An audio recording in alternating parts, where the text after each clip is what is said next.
ಸ್ವಾಮಿಯೇ ಶರಣಮಯ್ಯಪ್ಪ ವಿಶೇಷ ಕಾರ್ಯಕ್ರಮಕ್ಕೆ ಮತ್ತೊಮ್ಮೆ ತಮಗೆಲ್ಲ ಸ್ವಾಗತ. ಇಲ್ಲಿ ತನಕ ಸಾಕಷ್ಟು ಚರ್ಚೆಯಾಗಿದೆ. KSL ಸ್ವಾಮಿ, ವೆಂಕಟರಮಣ ಶಾಸ್ತ್ರಿ ಮತ್ತು SK ಅರುಣಿ ಸಾಕಷ್ಟು ಮಾತಾಡಿದ್ದಾರೆ. ಮತ್ತೆ ನಾವೀಗ ನೇರ ಪ್ರಸಾರವನ್ನು ವೀಕ್ಷಿಸೋಣ ಶಬರಿಮಲೆಯಿಂದ. ಬನ್ನಿ.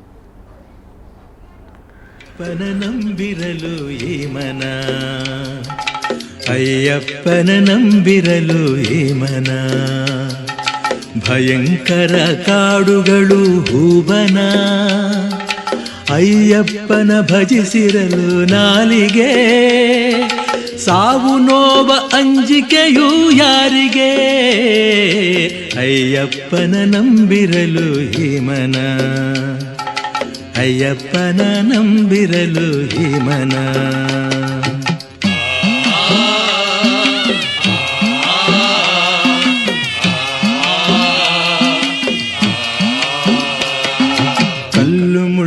ತುಂಬಿರುವ ದಾರಿಯೇ ನಂಬಿದವರ ಪಾದಕ್ಕೆ ಹೂವ ಹಾಸಿಗೆ, ಕಲ್ಲು ಮುಳ್ಳು ತುಂಬಿರುವ ದಾರಿಯೇ ನಂಬಿದವರ ಪಾದಕ್ಕೆ ಹೂವ ಹಾಸಿಗೆ, ಬಾಯಾರಿಕೆ ದಣಿವು ಇಲ್ಲ ದೇಹಕ್ಕೆ, ಬಾಯಾರಿಕೆ ದಣಿವು ಇಲ್ಲ ದೇಹಕ್ಕೆ, ಅಯ್ಯಪ್ಪನ ನಾಮ ಜಪಿಸೋ ಜೀವಕ್ಕೆ, ಅಯ್ಯಪ್ಪನ ನಂಬಿರಲು ಈ ಮನ, ಅಯ್ಯಪ್ಪನ ನಂಬಿರಲು ಈ ಮನ.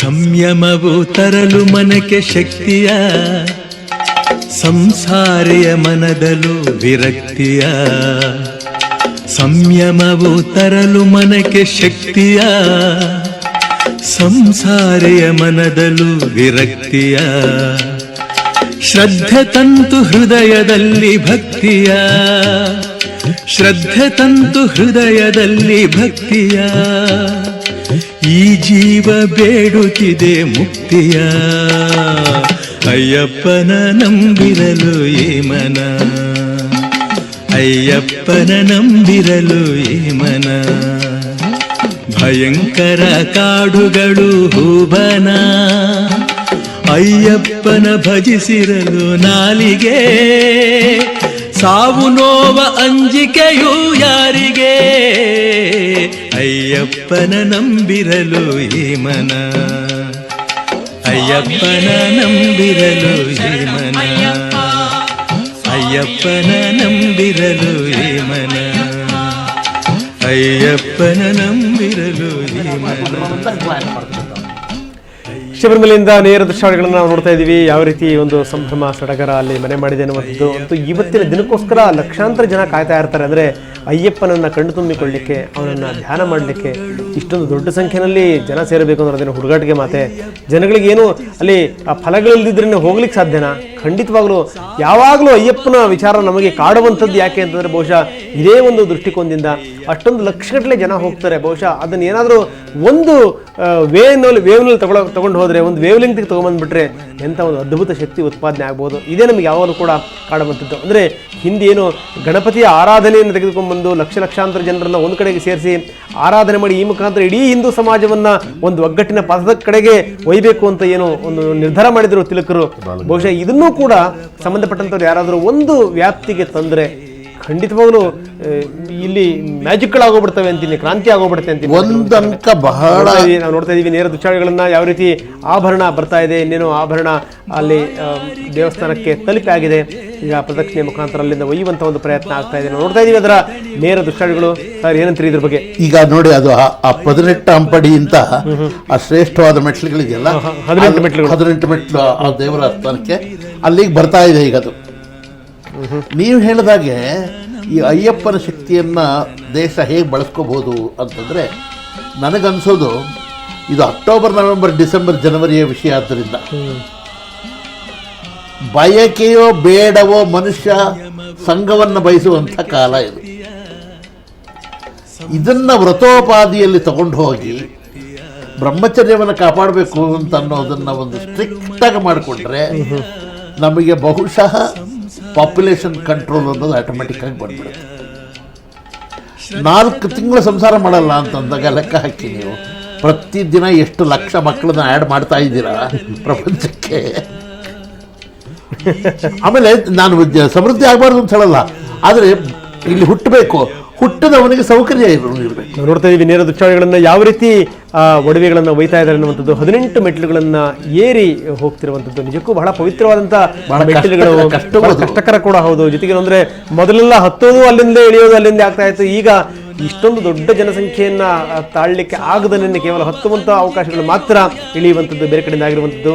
ಪಂದಳ ರಾಜನ ಒಡವೆಗಳನ್ನು ಹೊತ್ತಂಥ ಒಂದು ಇಡೀ ಆ ಒಡವೆಗಳನ್ನು ಹೊತ್ತು ಸಾಕ್ತಾ ಇದ್ದಾರೆ ಭಕ್ತರು. ಅದನ್ನು ನೋಡಿ ಕಣ್ತುಂಬಿಕೊಳ್ತಾ ಇದ್ದೀರಿ ನೀವು ಕೂಡ.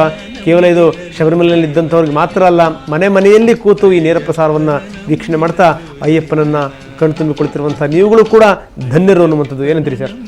100 ವರ್ಷಗಳ ಮೆಟ್ಲ ಬಳಸಿ ಹತ್ತುವಾಗ ಒಂದು ತೆಂಗಿನಕಾಯಿ ಹೊಡೆಯೋದು ಮೆಟ್ಲಲ್ಲಿ, ಅಂದರೆ ಮೊದಲನೇ ವರ್ಷ ಅಂದರೆ ಮೊದಲನೇ ಮೆಟ್ಲು. ಹಾಗೆ 18 ವರ್ಷ 18 ಮೆಟ್ಲಿಗೂ ತೆಂಗಿನಕಾಯಿ ಹೊಡೆದ್ಬಿಟ್ಟು ಮೇಲಕ್ಕೆ ಹೋಗ್ತೀವಿ. ವ್ರತ ಮುಗಿಸ್ಕೊಂಡು ವಾಪಸ್ ಕೆಳಗೆ ಬರುವಾಗ ಮತ್ತೆ ಆ ತೆಂಗಿನಕಾಯಿ ಹೊಡಿತೀವಿ. ಏನಾಗಬೇಕು ಅದರಿಂದ ಏನಾಯ್ತು, ಆ ಮೆಟ್ಲುಗಳು ಸಾಕಷ್ಟು ನಮ್ಮಲ್ಲಿ ಈ ತೆಂಗಿನಕಾಯಿ ಹೊಡೆಯೋದು ಮತ್ತೆ ಈ ಕಾಸು ಹಾಕೋದ್ರಲ್ಲಿ ನಿಸೀಮರು ನಾವು ಅಂತ. ಹೌದು, ಯಾಕಂದ್ರೆ ಎಲ್ಲರೇ ಯಾವ್ದಾದ್ರು ಒಂದು ಪುಷ್ಕರಣಿ ಕಾಣಲಿ, ಬಾವಿ ಕಾಣಲಿ, ಅದಕ್ಕೊಂದು ದುಡ್ಡು ಎಷ್ಟು ಬಿಡೋದು ಅಲ್ಲ. ಅದ್ರೊಳಗೆ ಒಂದು ಅಧ್ಯಾತ್ಮ ಒಂದಿದೆ ರಂಗನಾಥ್ ಅವರೇ, ನಾನು ಹೇಳ್ತೇನೆ. ತೆಂಗಿನಕಾಯಿ ಹೊಡೆಯೋದ್ರ ಅರ್ಥ, ಈ ತೆಂಗಿನಕಾಯಿ ಅನ್ನತಕ್ಕಂಥದ್ದು ಶರೀರ ಸ್ವರೂಪ. ನನ್ನ ಶರೀರವನ್ನು ನಿನ್ನ ಪಾದಗಳೆಲ್ಲ ಅರ್ಪಣೆ ಮಾಡಿದ್ದೀನಿ ಅಂತ ಹೇಳ್ತಕ್ಕಂಥದ್ದು ಒಂದು ಆಧ್ಯಾತ್ಮಿಕ ಭಾವನೆ. ನೂರಾರು ತೆಂಗಿನಕಾಯಿಗಳನ್ನು ಪ್ರಶ್ನೆ ಇಲ್ಲಿದರ ಹೇಳ್ತಿರುವಂತದ್ದು. ಅಂದ್ರೆ ತೆಂಗಿನಕಾಯಿ ಹೊಡೆಯುವಂತವ್ರೆಲ್ಲರೂ ಇದೇ ತರ ಯೋಚನೆ ಮಾಡ್ಬಿಟ್ರೆ ಬಹುಶಃ ನಮ್ಮ ಸಮಾಜ ಯಾಕೆ ಹಿಂಗಾಗ್ತಿತ್ತು. ಒಂದು ಎರಡನೇದೇನಪ್ಪ ಅಂತಂದ್ರೆ, ನೀವು ಹೇಳಿದ ಪುಷ್ಕರಣಿಲಿಗೆ ಕಾಸು ಹಾಕ್ತಾರೆ ಅಂತ ಹೇಳಿ ಒಂದಾರು ಸಂತೋಷ ಪಡೋಣ. ನಮ್ಮ ದೇಶವನ್ನು ಕೊಳ್ಳೆ ಹೊಡೆದು ಭೂಮಿಯನ್ನೆಲ್ಲ ಅಗದು ಎಲ್ಲ ಲೋಹವನ್ನು ತೆಗೆದು ನಮಗೆ ನಾಳೆ ಕಾಲಕ್ಕೆ ಇಲ್ಲದಂತೆ ಮಾರ ಹಾಕಿಬಿಟ್ಟಿದ್ದಾರೆ ಈಗ. ಹಾಗಾಗಿ ಒಂದು ಸ್ವಲ್ಪವನ್ನಾರು ಹಿಂದೆ ಕೊಡೋಣ.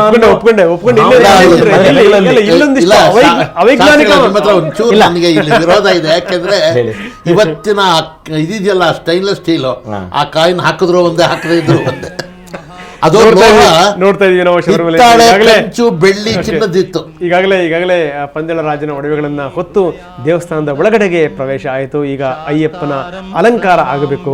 ಆ ಎಲ್ಲ ಒಡವೆಗಳನ್ನ ಈಗ ಒಡವೆ ಒಳಗೆ ತಗೊಂಡ್ಬಿಟ್ಟು ಬಾಗಿಲು ಮುಚ್ಚಿಬಿಡ್ತಾರೆ. ನೋಡಿ, ಮುಚ್ಚಿಬಿಟ್ಟು ಸುಗಿ ಪುಷ್ಪ, ಭಸ್ಮ, ಅದಕ್ಕೆ ಖೇಮುಕ, ಆಭರಣ, ಚಿನ್ನದ ಅಂಗಿ, ಕತ್ತಿ, ಆಮೇಲೆ ಶಿವನ ಇದಾಗಿರ್ತಕ್ಕಂಥದ್ದು ಯಾವುದು ಚಿಹ್ನೆಯಾಗಿರ್ತಕ್ಕಂಥ ಬೆಳ್ಳಿ ಬಂಗಾರದ ರುದ್ರಾಕ್ಷಿ, ವಿಷ್ಣುವಿನ ಸಂಕೇತವಾಗಿರ್ತಕ್ಕಂತಹ ಕೌಸ್ತುಭಹಾರ, ಎಲ್ಲ ಗರುಡ ಲಾಂಛನ ಮತ್ತೆ ವೃಷಭ ಲಾಂಛನ ಎಲ್ಲವನ್ನೂ ಸಹ ಸ್ವಾಮಿಗೆ ಇರತಕ್ಕಂಥ 3 ಪೆಟ್ಟಿಗೆಗಳಲ್ಲಿ 2 ಪೆಟ್ಟಿಗೆ ಆಭರಣನ ಆ ಸ್ವಾಮಿ ದೇವಸ್ಥಾನದ ಒಳಗಡೆ ತಗೊಂಡೋಗಿದ್ದಾರೆ. ಇನ್ನೊಂದು ಪಕ್ಕದಲ್ಲಿ ಮಂಜಮಾತಾ ಅಂತ ನಾವೇನ್ ಹೇಳ್ತೀವಿ, ಮಾಳಿಗೆ ಬರುತ್ತಮ್ಮ ಅಂತೇಳಿ, ಆ ದೇವರು ಕೂಡ ತಗೊಂಡು ಹೋಗಿದ್ದಾರೆ. ಆ ಸ್ವಾಮಿಗೆ ವಿಗ್ರಹ ಇರ್ತಕ್ಕಂಥದ್ದು ಇಷ್ಟೇ, 1.5 ಅಡಿ ಅಷ್ಟೇ ಎತ್ತರ.